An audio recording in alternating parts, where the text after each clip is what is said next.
I took my first Pilates class ever, and let me tell you, that shit is really fucking hard. My name's Melissa Chofi. I'm a pelvic floor physical therapist, and a lot of my clients take Pilates classes. And while I've done like Pilates moves here and there, I even incorporate it into some of their training. I really wanted to take a full class to get the experience. So a question I get a lot is, isn't Pilates good for my pelvic floor? Let's talk about it. Before we get into it, let's lay down the groundwork first that there's a lot of nuance. So I took one class. This is super anecdotal. Not every Pilates class is the same depending on the instructor and whether you're doing mat versus reformer versus the specific moves that this instructor is teaching. This is all based off one time, my experience. And just so we all know what's going on, I took a mat class. What I really noticed big time, surprising to probably no one, is that Pilates really works your deep abdominals, or the muscles that live under your six pack, also called the transverse abdominis. And as a pelvic floor physical therapist, I love this because a lot of times in my experience, these muscles are not the best conditioned. So what happens is, because your pelvic floor works so closely with your transverse abdominis, if your TA is not pulling the weight, your pelvic floor is going to want to do the most. Kind of like when you're in high school and you do a group project and that one member of the group carries the entire team.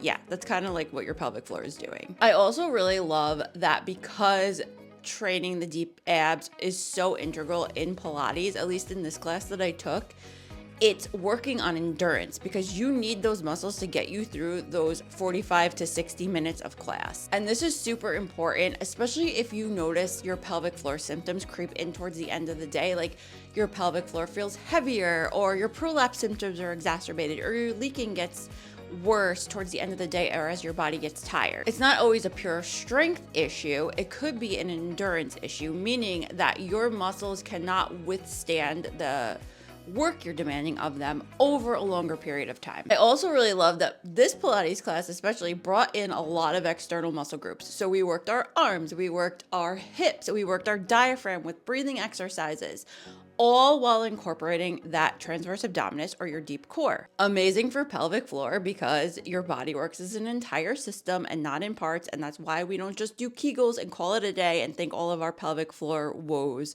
are cured. The thing that struck me as not being the most ideal for people, it could be if you are not very well versed in how to properly brace your core and keep that core braced, and you are doing compensations throughout something like a group exercise class. And don't get me wrong, this can happen in any exercise class with any new exercise program or exercise in general, but Pilates specifically, because you are working those stabilizing muscles like your deep core, like your pelvic floor, like your transverse abdominis, and if you're not understanding what compensations can look like, you're not tapping into those. And because you are using these muscle groups that might not be the most conditioned, you're using them over such a long period of time, they could peter out, and then you could see compensations tend to creep in. So throughout these types of classes, we are making sure that our TA is braced, that we are breathing, we're not holding our breath, we are not pooching our bellies out, we are not pushing or bearing down through our pelvic floor,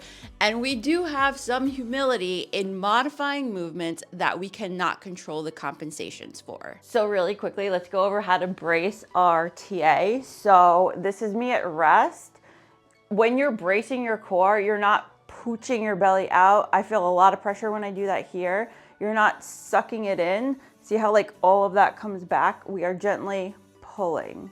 We're gently pulling back. So you'll feel those corset muscles pulling from both sides and up, exactly like a corset. And that is the type of bracing that you're gonna have throughout your Pilates experience. There's also no shame in this game when it comes to modifying. So if you're doing anything with long levers, so you're lifting your legs, if you're starting here, we did one where we were lowering our legs. If you're finding it difficult to hold that brace and you are pooching out, you are doming, you feel pressure in your pelvic floor, or you're arching, you're gonna bend your legs and try to maintain that core brace and do the same movement, but you're just having less resistance to work towards. So even if you're not using a band or a weight or anything, the resistance of your legs going against gravity, the longer those legs are, the more difficult the move is going to be. And that's not a bad thing. That's just a different way to challenge your body and especially your core. Momentum is another one. So the quicker you move and the quicker your body needs to respond to things, the more difficult it's going to be. So if you can't control the compensations through that pace, you're gonna slow it down. And while we're going through all of this, we're also making sure we're not clenching anything, we're not scrunching our forehead, we're not hiking our shoulders, we're not clenching our jaw or anything like that, clenching our butt cheeks together. Everything is, for the most part, relaxed. It's being used, engaged, but it should not be clenching in order to get the movements to come out that you are looking for your body to do. So TLDR, I am a fan of Pilates. I actually signed up for my next course because I really, really enjoy it.